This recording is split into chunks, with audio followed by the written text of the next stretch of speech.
up on hackingexposed.com. So with that. Thanks very much, everyone. It's Glenn Chisholm here. I'm the CSO for Cylance, the company that Stuart founded, and we're going to cover 2012 year in review. Now, obviously, in a 12-month period, a humongous number of things happen, an amazing number of things happen. So we focused ourselves in a few areas that we found really interesting, and we've sort of put some time in there to talk about those and go through those. And we really want to make sure that you guys put up some questions and certainly put up any topics of discussion that you want to follow up on. Yeah, and I think, what Glenn mentioned is important, that we could easily spend probably a good 4 or 5 hours talking about every single thing that happened out there, all the vulnerabilities, all the breaches, all the DDoS attacks, all of the actors and the groups and everything else. But what we really try to do is create a consolidated list of the biggest and the most interesting, and especially as it pertains to 2013 and leading into the new year, because I think that's what's most important. How are we as practitioners, as defenders, going to protect ourselves against all the stuff that we saw in 2012 and how it's going to morph into 2013? So I think it's a great list. So go ahead, Glenn. So the thing for me that has become really interesting is the fact that we are now well and truly mainstream. This is no longer a topic that is solely within industry press. You can generally expect any major breach or interesting topic to be in the New York Times, the Times of London, every single major newspaper around the world. And obviously with that we have a substantial benefit of awareness. But we also have the complication of journalists understanding exactly what is that is occurring. And we've all laughed at the representations over the years in media of the computer security industry and how they've been played. And obviously in our introduction we joked about it's a Unix system from Jurassic Park. But this year we've had a really interesting one. So at the start of the year, Stuart was at the RSA conference and he demoed hacking an insulin pump live on stage at RSA, which in itself probably wasn't the most sensible thing to try. But he in fact tried it and showed not only could you remotely access that insulin pump, you could actually get it to dump all the remaining insulin. And so this embedded medical devices view of the world is an interesting one. And I suppose what made this one really interesting for me, and the reason I stuck in the presentation, not just because he's the CEO, but more importantly that it actually ended up in Homeland. So the close of the year in Homeland, the same conceptual idea, which is somebody remotely accessing a embedded medical device and were able to inflict harm upon an individual. Now obviously Homeland is fictional, but this is a fictional outcome that in its main was a realistic view of the world, and it was an interesting choice to go down that path. Yeah, we've seen so much of Hollywood represent security and hacking culture as quite fictionalized, very little based in truth, and until the Matrix series and the Nmap use, we never really saw anything real per se. But honestly, this year with the Homeland series covering that, I thought that was really cool that they're kind of catching up to the fantasy being real. And I think probably the most interesting bit about it is that in this case, the outlandish scenario actually had some really strong basis in reality. And there were plenty of articles on the topic saying, well, actually, could this ever happen? Now, obviously, there's a lot of complications and barriers and other issues in there, and there's certainly nothing to panic about, but it does show the need for security in an embedded world. So, shifting through to the breaches in 2012, and those of you that came to the 2011 session would have seen this slide. And 2011 was action-packed, and there was a lot of very significant breaches. There was a lot of really interesting breaches. The RSA breach, obviously, Stratfor. There was a bunch of things that occurred that were really iconic in their nature and did help change the discussion in the space. 2012 had a lot of subsequent arrests, and obviously the use of Cebu as an internal informer by law enforcement agencies in itself was incredibly interesting, and it shows in some respects that A, it took one very small mistake for an individual to be found, and then B, it was substantially high quality standard investigative practices, you know.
Hi everyone, thanks for that. Sorry, the joys of technology and perhaps, you know, I shouldn't be talking about LUTSEC and embedded security on our wireless Polycom, yeah. Sorry, apologies for anyone, and apologies for dropping out on you. So just following through on this, you know, one of the interesting things about this was the sheer amount of high quality standard investigative practice that was followed through here, and the number of arrests that flowed from it, and the time and effort put into it. The other really interesting thing here is that you've got a real dichotomy in what these particular defendants face. So you have people, you know, like the Jeremy Hammonds of the world that are facing lengthy criminal sentences, but the people such as Jake Davis and Ryan Cleary that were arrested in the UK jurisdiction, the potential sentence there is significantly lighter, and it does create a real difference in, you know, a group of people participating across international boundaries in a particular action and the potential implications for them. Well, that's a great point, because, I mean, right now, as we always say, the deterrence is next to zero. Even if they're arrested, the deterrence thereafter is next to zero, and there has to be a new way of thinking about this problem of deterrence. But we'll talk about that. There's an additional factor here, though, that these arrests brought out, and that is that prior to these arrests, or even the ramp up to these arrests, when information was getting out that there were some leaks, you know, people were much more liable to brag about what they had been doing. And since the arrest, we've seen a significant drop off, a much more practical operational security from these groups. A big puckering up, yeah, so to speak. Okay. And I think, you know, probably the third item here, and we didn't put a photo of him, but McKinnon, who was arrested several years ago in the UK, has been the subject of extradition proceedings over, I think, probably about the last 5 years. The US has been trying to extradite him from the UK, and this year, well, 2012, I should say, the UK government decided not to extradite that individual that conducted, you know, activities against US government sites, and in fact admitted to conducting activities against US government sites. So I suppose one of the interesting takeaways from here is the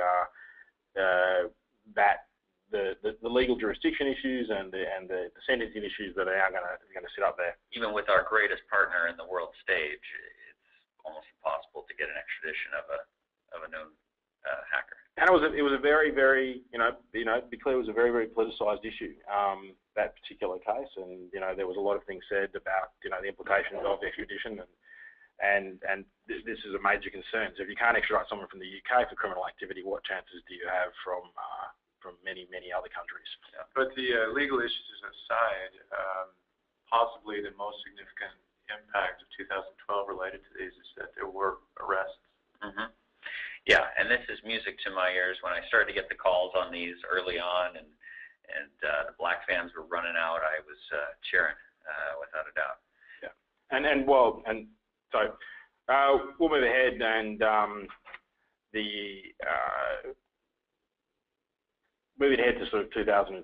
So we started looking at 2012, and we had a lot of breaches, and anyone that can start sort of putting some commonality amongst the breaches that are appearing on the screen, feel free to chuck it into the questions section. I'll be interested to see what the commonality with a lot of these are in your opinion. So I made sure I threw in the Australian Defence Force Academy in there, just Australian link. It's got to be equal. Yep. I think the commonality is it's been proven over and over again that what works doesn't need to change, and the types of attacks that were common among these were the old school, the SQL injection attacks, the scan and push attacks. We don't see the attackers modifying their called TTPs because they don't need to. Yeah, and this the first lesson learned on all these attacks is the basics are just not getting done out there. And indeed they're not. In some cases, these were very, very simple. So obviously I've made the joke that passwords are dead, and then anyone that reads XKCD, feel free to look up that cartoon. It's one of my favourites, and there's a number of very, very clever plays on it. And in this case, it is a really relevant piece here. And all of those attacks generally related to the breach of credentials of one form or other. Email addresses, passwords or password addresses, passwords and email addresses. So the commonality, as Shane said, there's a lot of what we would just traditionally refer to as the OWASP again. So SQL injection issues, input validation issues, direct object references, and insecure cryptographic storage. OWASP isn't getting updated weekly. Unfortunately, it's being static as the top 10 issues, and these are issues that we all need to focus on. And if you don't know that these items backwards, you don't know the top 10 backwards, it's worth going to have a look at them and look at them. And probably another really important thing here is, controls are not set and forget. Testing and revalidation need to be frequent. You can't just say, well, we've met a set of standards, now we're going to move forward, we're going to keep adding features to our product. You need to have in your product and application roadmap that you're going to have specific security upgrades. You're planning to change the marketing and skins of your application and your product. Well, make sure that roadmap has got specific security upgrades built in there, and everyone knows when they are going to be, and there's going to be time and effort put in. And particularly around cryptographic measures, the fact of the matter is that NIST specifies cryptographic techniques and then gives timeframes related to those techniques, which means that they are going to have a very finite lifetime. So go out there and develop and maintain a secure development lifecycle. Where required, use a WAF. Yep. Some sites and locations, they do lead to scaling architectural issues, but the reality is that any cost you might incur through it is probably cheaper than the significant and substantial cost you're going to suffer for a breach, particularly because you are likely now to end up in the New York Times or the Washington Post rather than just on an industry journal. The other interesting thing about some of these was that several sites suffered breaches via acquisitions or inactive content. So the Yahoo one was an acquisition, for example. And the lesson here is that strong operational controls, particularly around acquisitions, operational controls are boring. They're not that interesting to talk about, but the reality is that that's where you reduce your risk. That's where you take some risk and danger out of what you're doing. Yeah, it's interesting. A number of the cases that I had the opportunity to work this year were for law firms that were participating in mergers and acquisitions on behalf of some of these companies. And it's encouraging that the law firms are bringing these security evaluations into the context of these transactions. Yeah, M&A is a big part of potential opening into an organization. Obviously, if those websites and the associated sites on the internet obviously aren't secure, then when you acquire them, you will be insecure. So we just quickly grabbed one of the OWASP applications, and we thought, well, we'll just quickly give a nice little demo of looking at this application. And it's just a standard little web app, and while I'm the login page, well, let's try and log in. Let's try and use some standard passwords that we know people use, and we know they use them because we've had so many password breaches. We can work out what the most common passwords are, but none of that worked. So, well, why don't I try one of the simplest pieces of SQL injection I can, which is just embed a piece of SQL in there and comment it out, and I know 1's going to equal 1, and I'm just going to comment the rest of the line, and bingo, I'm in. And unfortunately, in some cases, these web application breaches are this simple. And I'm going to go to the effort of creating myself a new little user ID, and I'm going to really make some time to choose a secure password for that user ID. So, you know, the lesson here is that unfortunately the techniques that are being used by attackers are still the techniques that were being used by attackers in 2011, 2010, and 2009, and 2008. In some cases, the barrier is lower because the tools are automated. They can find them more quickly. And in some cases, you know, it's really difficult for some of the victims to know they've actually suffered a breach until too late. Yeah, and this is the frustrating part, as you probably sense from all of us, is that, you know, here we are, gosh, 10 plus years after we first started to discover these things. I mean, I wrote about it in a book called Web Hacking. We had it in probably first, second edition of Hack Exposed, and the stuff is still how they get it predominantly. There's not a lot of exotic, erotic versions of this. I mean, yeah, there are some variants and some cute ways to hide things, but at the end of the day, these same core techniques still work. So, so we had a look at a site called OwnList, and you know, this is a great little site, and we stole the graphic off their site. So any grammar errors on that graphic are definitely not mine. But you know, the interesting thing about this is, you know, that's 29 million email and password combinations collected, and you know, far more passwords collected, and far more emails collected. But it's the email address and password combinations that are the interesting bit. And of course, you know, this is just the ones they know about. This is the ones where somebody's decided to drop them in Pastebin or drop them in a forum or make them available on a torrent. So, you know that isn't actually everything. And you can actually go to that site and you can inject one of your email addresses and see if it pops up one of their lists if you feel so courageous. So the lesson here is, unfortunately, finding breaches based on lost passwords was not hard. The hard bit was actually getting a complete list of all of them, because I just didn't have enough time in my day to go and get that, and I didn't think you necessarily wanted to see 8 pages of company logos. The other interesting thing here is that the messaging, I got really bored of reading the same messaging, which was that, look, we changed all of our passwords for all of our clients. It's not a problem for us, but it's a problem where you've used that password somewhere else. Now, obviously, if they've lost your password, that is a problem, and yes, it is a problem if you used it somewhere else, but that is a different problem. A number of these breaches had a substantial lag between the occurrence and the disclosure. So in most cases, they didn't necessarily have a lag between the company finding out about it and the disclosure, but the company had to find out about it first. And as the victim was unaware, they disclosed as soon as they knew, but that meant that there was a risk to all of those people involved. So, I think it's probably reasonable to say at this point, it's reasonable to assume that any single pair of, user ID and password is compromised at any point in time. So if you reuse a credential, it's basically suicidal. Yeah, and just a simple reminder, I hope I'm not talking down too much here, but a simple reminder of why this is such a problem is that, obviously with all the SQL injection, not only, of course, get in like Glenn showed in terms of having credentials, but you can literally do things like display password files. Password files have all the encrypted passwords or hash passwords, and then of course what these sites will do, a lot of the sites out there will just do, using new techniques with things like GPU clustering, will do brute force attempts on all of these hashes to reveal your password.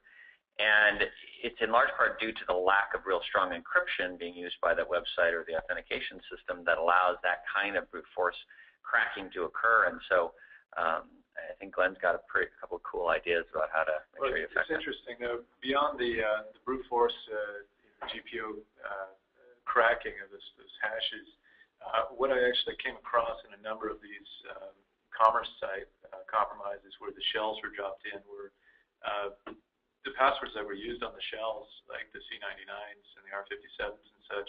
I was able just to query the hash off of Google's index pages to find what the clear text password was. Mm-hmm. So these databases are already out there, hashes that have been pre-cracked for you. Exactly, yeah. And then there has been, unfortunately, a significant amount of pre-cracking. And so, as Stuart mentioned, there's some work, and I've taken this slide from Jeremiah Gosney, and he talked in early December at a conference, and the focus of his talk was really around cracking the LinkedIn password database. But this gives you an idea of the sheer volume of passwords that can be cracked using SHA-1 or MD5 or NTLM or Ad Manager. And we're talking a significant number of passwords per second, which reduces the barrier for the attacker. So, you know, the interesting thing here is almost all the password breaches were hashed but not salted. Although in some cases they weren't hashed, there were clear text passwords stored in databases. You know, it's simply inexcusable. In at least one case, they had actually gone to the effort of hashing the passwords, but then they'd actually stored the clear text passwords in the same database. I love that one. Which was that? Yeah, that was the Yahoo acquisition. Oh, right. It wasn't actually Yahoo that did it, but, you know, unfortunately it was them that suffered the consequences.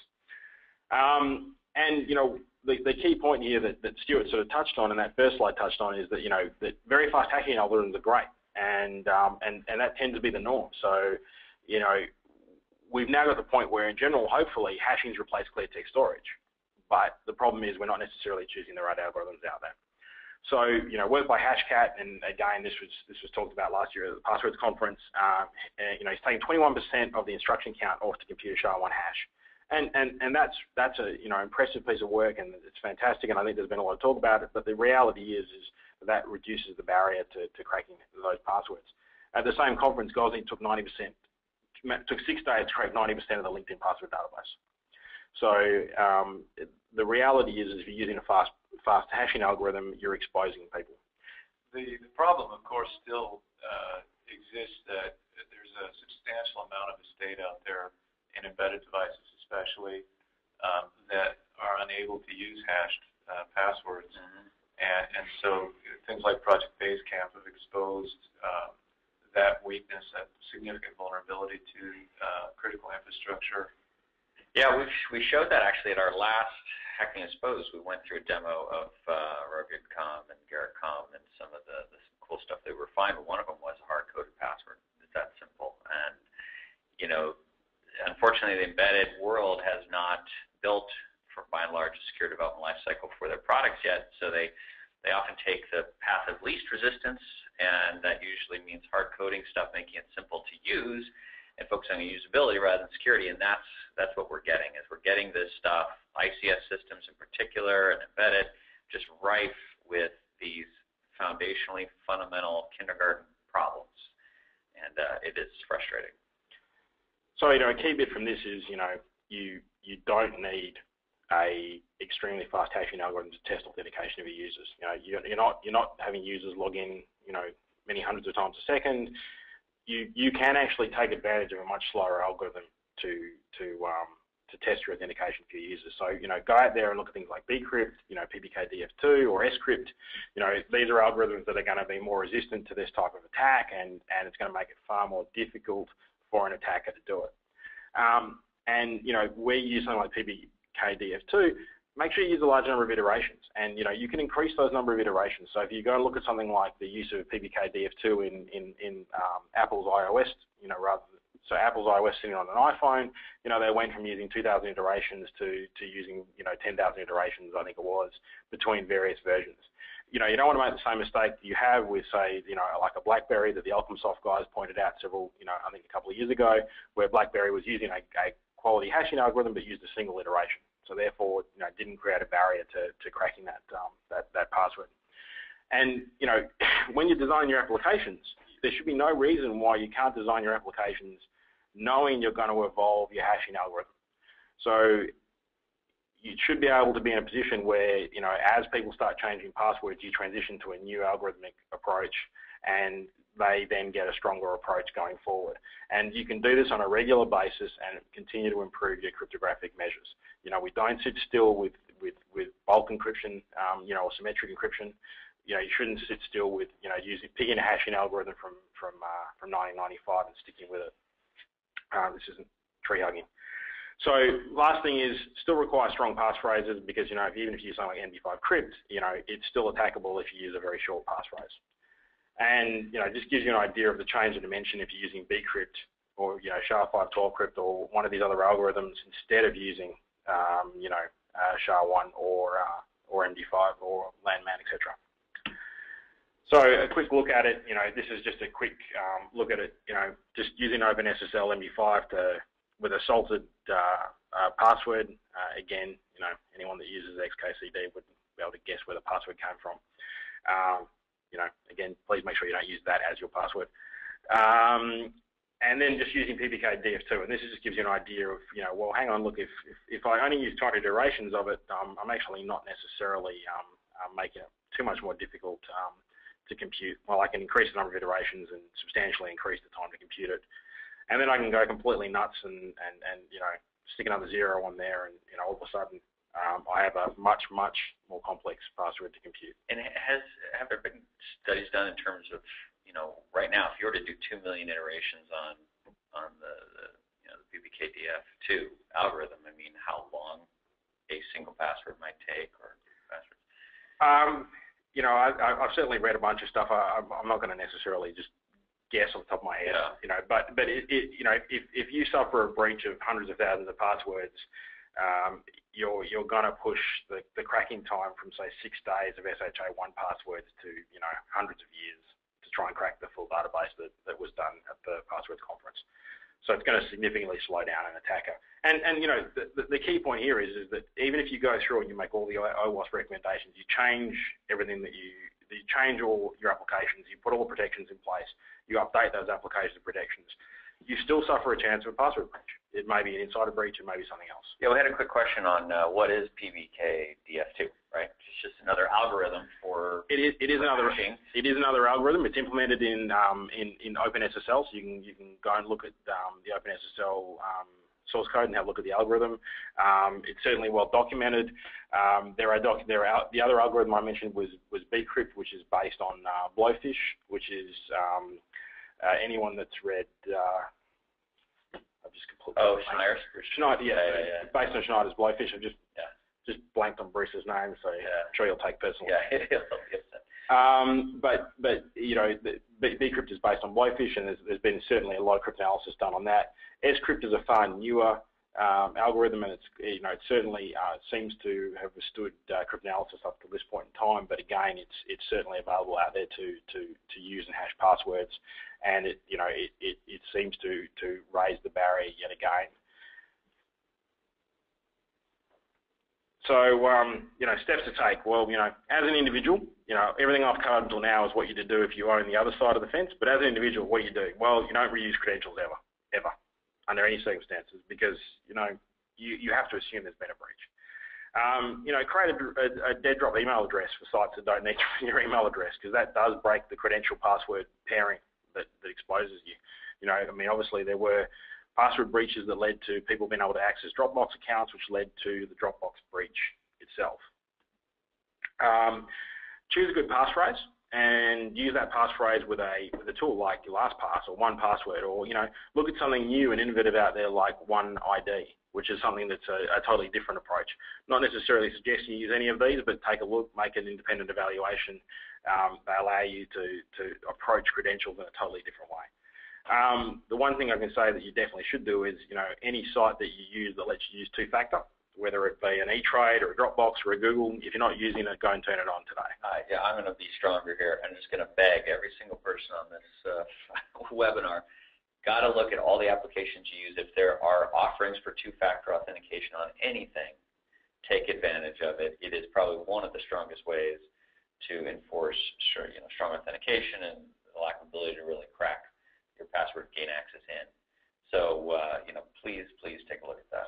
So, the two-factor thing is really important. And then the last bit that I'll say is always be aware of phishing.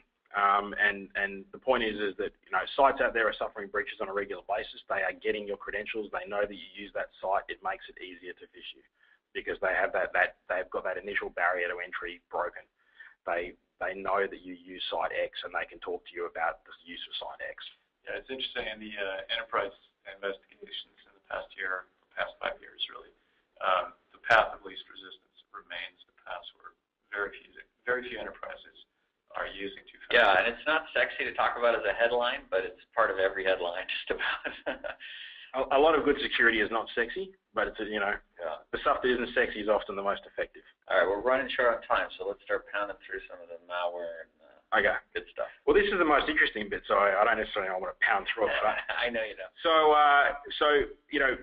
there is a lot of malware out there, and there's a lot of different things out there in existence. And I spoke to one of our nice guys, John Gross, and he gave me some good feedback. I talked to the team, and so rather than put up a whole bunch of different pieces of malware, which we considered doing and talking about, I put this one up as an example. And the reason why this is a really good example is, it's a really well-known piece of malware, and it was a really nice complex rootkit.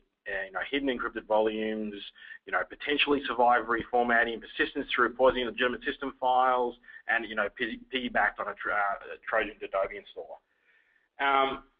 What's happened with that malware? Well, that malware has actually become far more simple, and it's just a user mode, 64-bit, 32-bit mode piece of software. It's a single DLL, and the story here is that the reality is the attackers are running a business. And they are not going to invest an incredibly large amount of resources building an incredibly complex piece of software when you can do exactly the same thing and achieve exactly the same outcome with a far, far lower amount of effort. And this is the key example on being able to achieve that with a far lower amount of effort.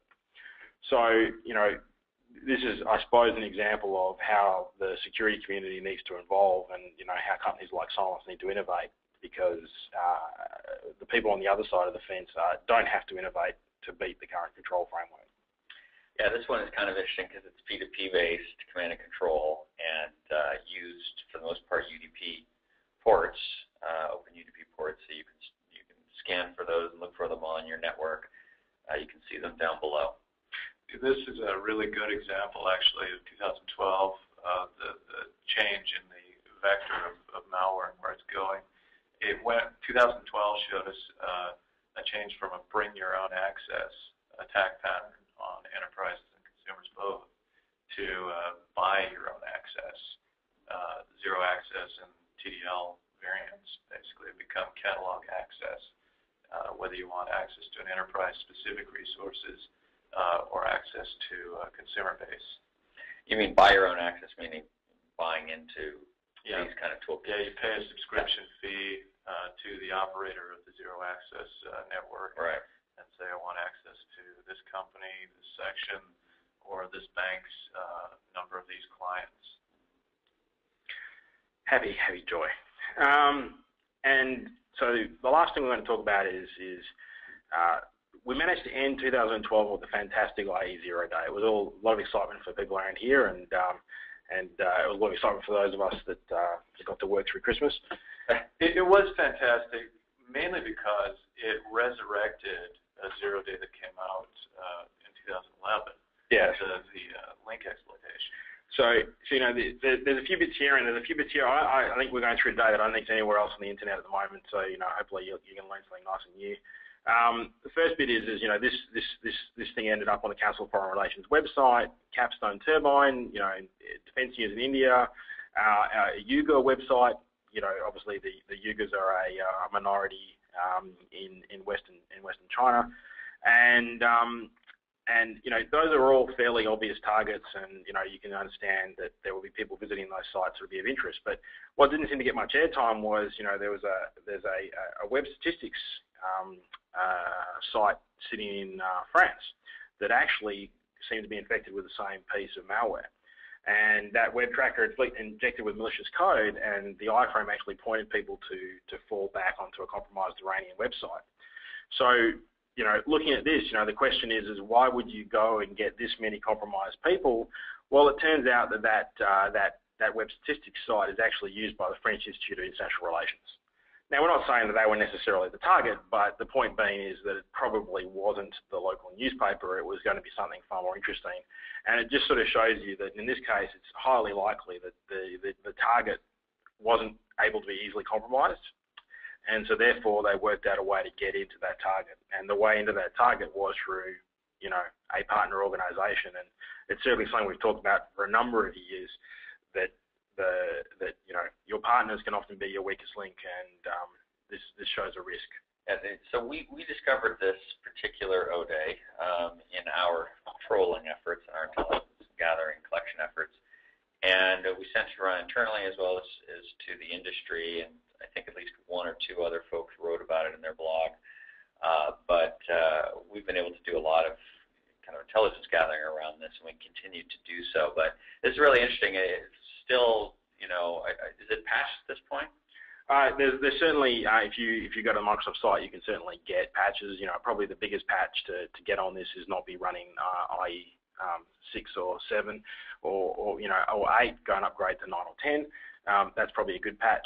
However, XP can't upgrade to 9. And if you're on XP and you can't upgrade, unfortunately, you're going to have to go to the Microsoft site and run the fix-it. And you can run the fix-it, but probably the best upgrade is at this point probably don't be running XP. Unfortunately, all that is an unrealistic statement from me. Is that simply because of the def and ASLR in the 8 and 9, or is it something more? Is it the fix? In other words, does it actually fix it, or does it just no, not be exploitable? 8 was vulnerable, 9 and 10 weren't. Yeah. Okay. But 9 and 10 weren't vulnerable, no.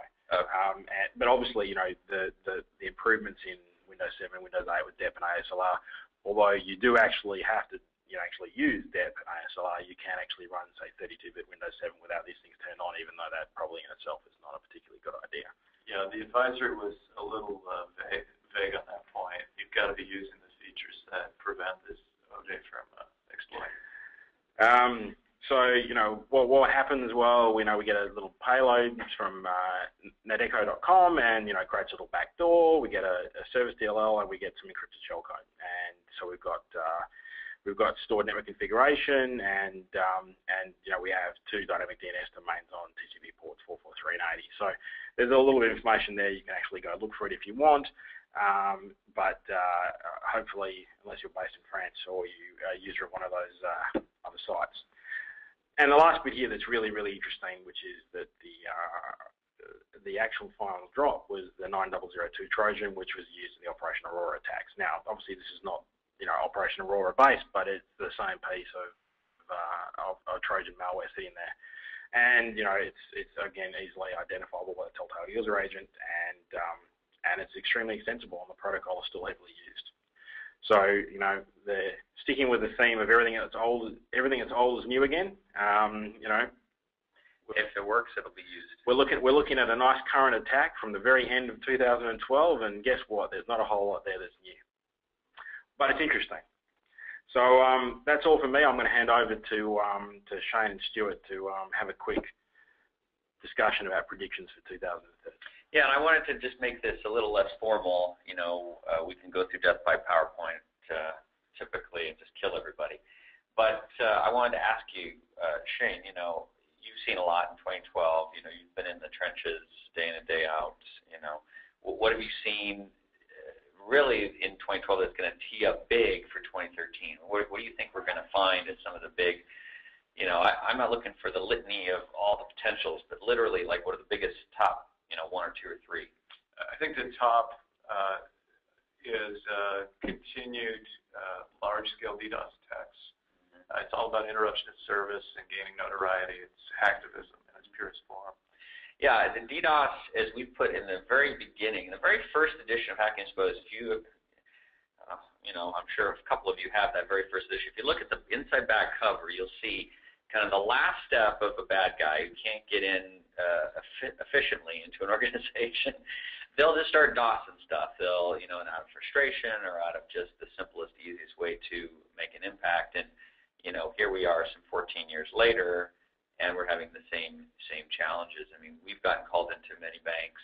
I know a lot of colleagues have been called in on these DDoS attacks, and without a doubt, it remains one of the most annoying, destructive periods of time, and going through with those organizations the fire drill that occurs and trying to mitigate the impact and the risk, and then fixing going forward is a real challenge. The biggest concern that gets expressed by the clients that are undergoing these DDoS attacks is whether it's a cover for action. Right. And it's only about 20% of the time thus far that I see it being used as a cover for action. Which is actually higher than I would have called it, but yeah, I mean, even at 20%, that's a pretty significant, percentage of these attacks that have ulterior motives. That's just the smokescreen, is the DDoS to draw attention away from other activities. I think the next one up on the T really is the one we've been very concerned about, the embedded and critical infrastructure, because of the issue of forever days. embedded world is literally, it's this insidious world. No one has thought about security in this world, and that includes industrial control by and large. And anything embedded, anything that has a processor, it has an integrated controller chip, it has a ROM, these bad guys are going to go after it, and they're going to leverage it. Why? It's the low-hanging fruit. It's the stuff that they haven't designed securely, they haven't built securely, they haven't tested the security of it, and as a result, we're going to see widespread. It's out there. And it's everywhere. Billions and billions of devices. So I think in 2013, look for maybe one or two big pops on the headlines, but also look for hundreds and thousands of silent attacks into that world, without a doubt. Yeah, the Shodan engine makes it very easy to identify targets of opportunity, as we've seen with Project Basecamp, the Rugged Com and Garrett Com demonstrations that I know you did recently. It's a concern because awareness has been raised, and it's very difficult to modify that environment. Yeah, another reason too is what we showed you last time, which is the ability to pull private certs out of firmware. And when you do that, you can do all kinds of things. And really, the embedded world, unfortunately, has not been considered a secure environment, and it shouldn't be. I think the other one, to put it into a trifecta, is the watering hole attacks. Much like zero access and the TDL nets have shown by your access, the watering hole attacks have helped change the infection vector from a drive-by to a combined social engineering and drive-by type of compromise. Yeah, I mean, the Chinese seem to have perfected that model, but have you seen the Russians much starting to do that? I like to travel, so I don't want to. Yeah. A lot of countries enjoy, and groups enjoy that kind of technique, which the water holing, it just for the audience to explain. Yeah, the water holing is basically, there'll be sites that have interest to a particular group where social engineering can lead people to a single site where that site has been compromised with an exploit pack like Cool or Black Hole that has zero or single day automated exploits that can drop in compromised packs. Right. So it really is just a lure waiting for somebody to stumble across it. So I think it's worth noting, though, because every client that I've worked with since August is concerned about this, sabotage. Sabotage has come onto the radar since the events of Aramco and RasGas, Stuxnet, etc. It's still a minuscule amount of clients, a minuscule number of events, but it's gained the greatest sensational attention in the media. And so every client asks and is concerned about the opportunity potential for sabotage. Yeah, which is interesting because, in the early parts of our industry, actually, most of the viruses were simple sabotage. They just wanted to bring down the computer. Oh, yeah. I mean, Stone, Michelangelo, you name the list, right? Just want to kind of wreak havoc. And so to see it come back in full force is really interesting, especially in the countries that we've seen it in. Particularly associated with the hacktivism type messages. Right. Yeah, and it's often some of the simplest stuff to do. I mean, delete ***, /s, or whatever, xt. You're going to be able to do it pretty easily. So, Okay, cool. So, we've got DDoS, we've got embedded, we've got water holing, we've got buy your own access. The buy your own access. I mean, a lot of these themes we're going to see in 2013, so keep an eye out for them. So, any other final thoughts and predictions? If not, we'll just wrap up. No, I think the final thoughts and predictions. I think there was a couple of key bits and pieces. The first one, I think there was a question on PPK DF2 about salting passwords. Oh, yeah. No, you still have to salt your own password. If you were watching my little quick demo, that was just because I was lazy and I hard-coded the salt into that. Yeah, that's a good point. Into the C that I implemented there. Someone else also commented on Bitweasel's talk at DEF CON, so if you want to talk about password storage, and cryptographically secure password storage, Bitweasel's talk at DEF CON was excellent, and someone brought that up on the questions, and He's also got an excellent site that covers that, and it's certainly worth having a look, although I don't necessarily think his call to action of asking companies to publicly publish their hashing algorithms going to actually happen, but I support his enthusiasm. So before we get into Q&A, I just want to do a wrap-up real quick, and then we'll get into formal Q&A. So hopefully this was helpful for everybody. If we missed something big, that you'd like to talk about for the future, please let us know. Just a quick note, we do have a Hacking Exposed live presentation at RSA, and that's on the Wednesday morning. I think it's bright and early, so I'm sure we'll get a lot of folks looking for hangover cures. But we're going to cover some really, really cool killer embedded hacks that we are starting to see, and we'll start to see this year, I believe, at that presentation. We'll also be doing a book signing right after that, so to get a new 7th edition version of Hacking Exposed that's free. Feel free to come to that and get the book signed if you want. And then we're also working on the next Hacking Exposed, which will probably be right after RSA. And we're going to probably focus on more advanced threats and techniques that we've been seeing in the wild. I really want to expose some of this stuff. Some of it's real simple and old school, and some of it's really exotic, and I want to share with y'all. Okay, so and some resources, just some housekeeping, right? Please follow us on Twitter if you aren't already. Hacking Exposed. You can go to hackexposed.com to pull up the recorded version of this, and then of course we've got a YouTube channel. As well as send any information, any requests to info@hackingexposed.com, and then of course our LinkedIn at Cylance Inc.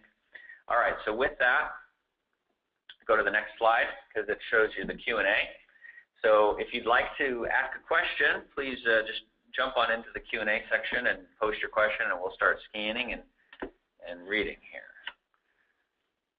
All right, so when you create an account and they ask you to choose a picture, such as a boat or a bunny, to associate with the account, are those salts that the web servers are using? I think I can actually answer this one. Generally, no, they're not salts, but what they're doing is they're trying to prevent you from being phished to make sure that you're going to the right website. So, for example, Bank of America does this with SiteKey, and what it does is when you have an account and it asks you to associate an image with your account, so that every time you log in, you should see just that image. Now, it's the most basic form of anti-phishing you can possibly get, but at least it's something. So, number one, if you forget the image, if you forget the caption of the image, if you just got totally rooted and owned and they screen scraped anyway, and so they put your image just for you on their fake site, then of course none of that really matters. It's going to get bypassed. But no, that's usually, you can look it up, you can look up SiteKey, and that's a technology that's been around for a while. All right, what industries are most at risk? What do you think of the exposure of the healthcare industry, especially with the move to electronic records? Yeah, this is a good one. In fact, my experience at Kaiser, I can share with you. It's been a few years on now, but I can tell you that, access and move to electronic records has already happened. And, for all the big healthcare companies, Kaiser included, they have moved over just about every bit of information about you as a patient onto electronic records. And the embedded side of the house has not been looked at all. Now, they've done a lot of work, a lot of security work around record retention and storage and security thereof, and in transit and motion and at rest. And I think, there's always room for improvements in that world, but I think the big uncharted territory is with regard to all the biomed equipment out there. In fact, we showed a couple years ago our work on infusion pumps. These are things that sit in hospitals, how easily hackable those are. Even implantable cardiac defibrillators, we've done work there. We've done a lot of work on a lot of really cool 007 stuff that is out there today and very, very possible to get hacked. I think the biggest problem, the biggest obstacle to change in the healthcare industry is just the antiquity of the applications. They're unable to run on the later versions of OSs with more secure frameworks. All right, let's see. This is a great one. So when you say logging in with two factors, such as Facebook, can you expand on that? Yes, this is really important. We should probably have a whole session on how to go find this stuff and go do this stuff, because to me it's the #1 way to prevent having even a password get away from you being used against you, which is always possible. So the way you go about doing this is typically if you go in your settings in Gmail, okay, or Google, in your Google account, you go to settings, there'll be a alternate form of authentication or something like that. It'll be two-factor authentication. You click in there. What it does is it uses another form, not just your password, but another piece, something that you have rather than something that you know. So something that you have in this particular case is a phone or a soft token that's put in the browser or something like that, or it can just be a random number generator.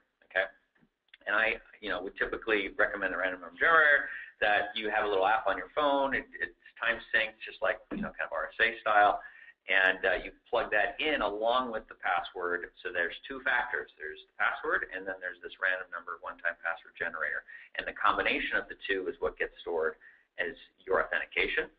And so you want to find that in any possible online website. Dropbox just added it, right? Yeah. They didn't have it forever. Gmail added it years ago. Of course, I was probably on the beta for that. I was like, there's no way I'm using this thing without some strong authentication. And so look for it on every single online site that you go to, whether it be, Bank of America or CNET or CNN or wherever. I highly recommend looking for that two-factor capability. And if you look for something like OneID, that's the whole point. OneID is providing two-factor on everything, or trying to provide that two-factor on everything. All right, what else we got here? When speaking about water hole attacks, I heard fire or something. Please clarify this term, fire. I don't know. What's that? Does that ring a bell? That doesn't ring a bell. If you want to clarify that, let us know. Maybe you guys just want to expand on water hole attacks in general. Yeah, go ahead. Yeah, again, water hole attacks are just a website that has interest to a specific group where social engineering can direct people to it, so that black hole or cool exploit kits that have zero-day vulnerability exploits can then attempt to compromise the computers visiting those sites. Yeah, it's basically, if you think about in the physical world, what a water hole is, right? It's just a natural body of water where animals have to go drink, right? You have to go find water and go drink to survive. So predators will wait there and wait for you to come drink in the pool and attack. It's the next stage of fishing, basically. Yeah, exactly. It's the more evolved form of fishing, I'd call it. And it just depends on you going to that particular site by random or by your own choice and then attacking. All right, I think we got time for one more. Let's see what we got here. Let's see. Passwords are dead, but what are the solutions? We talked a little bit about the alternatives, so let's talk about. So what are your thoughts about the U.S. government initiating single sign-on? Okay, let's do this one. What areas of security are most important for embedded devices? Malware, antivirus, OS recovery. What vendor security solutions should OEMs consider for their embedded devices? Excellent question, man. So the problem with embedded, here's the problem. There are no solutions. There's no canned, sure. Mocana actually is probably the most advanced when it comes to embedded, quote-unquote, solutions for security. But quite honestly, they're very limited as well, right? So there's so much more to the design and the building of these systems that have to be considered secure and to be reviewed in a secure form and fashion. So the only solutions we can provide today is really human brain power. It's looking for, sure, you can do some code review, code auditing with some automated tools, but the design and the build part really just comes to education, training, designing, architecting properly, and thinking about all these vectors of attack, thinking about the input, the output, and the processing of all of these embedded systems. And that's really why, one of the passionate reasons why we built Cylance as a company. We want to be able to not just identify those problems in those invisible embedded worlds, but we want to provide the mitigating controls and the fixes and the prevention of these types of attacks. Yeah, most enterprise environments that have this very significant threat, like, for example, oil and gas with the PLC networks, they will attempt to build security through air gapping those devices.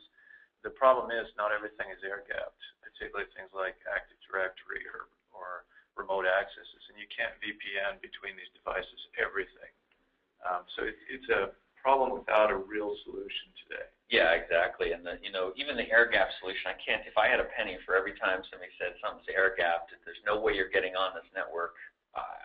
Again, just look at Showdown. Exactly. We wouldn't be talking here.